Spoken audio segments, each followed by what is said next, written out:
Hello అండి, అందరికీ నమస్కారం. మాకు ఈరోజు కరెంటు బిల్ వచ్చింది. వాళ్ళ తారీఖు అంతా 7వ తారీఖు. మనకి ఛార్జెస్ ఎట్లా పడ్డాయంటే ట్రూ అప్ ఛార్జెస్ కింద 230 రూపీస్ ఎక్స్ట్రా పడుతుంది. మనం ఖర్చు చేసిన కరెంటుకి బిల్లు కడుతున్నాము, ఖర్చు చేయని కరెంటుకు కూడా బిల్ పే చేస్తున్నాం. మన రీసెంట్గా న్యూస్లో ఏమిందామండి, ప్రతి పైసా మీకే ఖర్చు పెడుతున్నాము నానన్నారు. ఎవరి పైసా ఎవరికండి ఖర్చు పెట్టేది? ఎవరి పైసా ఎవరికి కడుతున్నాం? మనకు ఇప్పుడు ట్రూ అప్ ఛార్జెస్ 36 మంత్స్ అప్పుడు ఆదాయ పన్నులో నష్టం వచ్చిందని చెప్పేసి ఆంధ్ర పీపుల్స్ మీద భారం వేసారు. ఒక్కసారిగా మంత్లీ మనకు 300-350 వరకు కట్టని పవర్కి బిల్ కట్టాల్సి వస్తుంది. అట్లా 36 నెలలు, 36 నెలల్లో 18 నెలలు అయిపోయింది. ఇంకా అన్ని నెలలు కట్టాలి కదండి. ఎవరి సొమ్ము ఎవరికి కడుతున్నాం? ఎవరి కష్టం ఎవరికి పోతుంది? ప్రతి పైసా మనకే ఖర్చు పెడుతారంట. ఏ విధంగా ఖర్చు పెడుతున్నారు? ఈ పవర్ బిల్ రూపంలో అర్థం కావట్లేదా?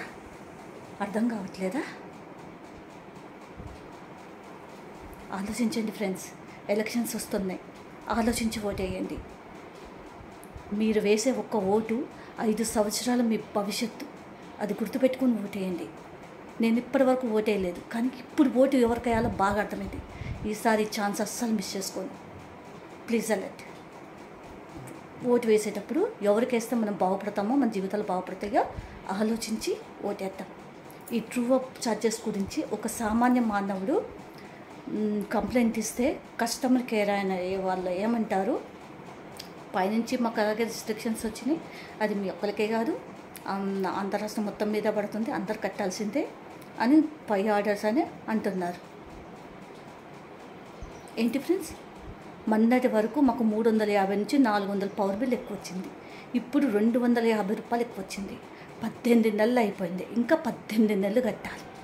18 నెలలకి అంటే 36 నెలలకి 36 ఇంటూ 350 రూపాయలు వేసుకోండి. ఎంత అమౌంట్ మన కష్టం, మన సొమ్ము, మన డబ్బులు ఎట్లా వృధాగా పోతున్నాయో లెక్కలేయండి, అర్థమవుతుంది. ఓకేనా ఫ్రెండ్స్? ఒక మధ్యతరగతి కుటుంబంగా నేను క్వశ్చన్ వేస్తున్నా, ఎంతవరకు కరెక్ట్ ఇది సామాన్య జనం మీద వేయటం? ఇప్పుడు మిడిల్ క్లాస్ వాడికి ఇంత పడుతుందంటే 2 రూములు అద్దెంట్లో ఉన్న వాళ్ళకు కూడా వాళ్ళకు 180 రూపాయలు కరెంటు బిల్లు వస్తే 360 నుంచి 400 కరెంటు బిల్లు వస్తుంది. బీదోడు బతికే జీవితమేనా ఇది? లేనోడు ఇంకా లేనోడు లాగానే ఉంటున్నాడు, మధ్యతరగతోడు లేనోలా అయిపోతున్నాడు, ఉన్నోడు మధ్యతరగతోడు అయిపోతుంటే తప్ప గ్రోత్ ఉందా అండి? ఏ విధంగా గ్రోత్ ఉందండి? పవర్ బిల్లు చూసినప్పుడు కల్లా ఒళ్ళు మండిపోతుంటుంది.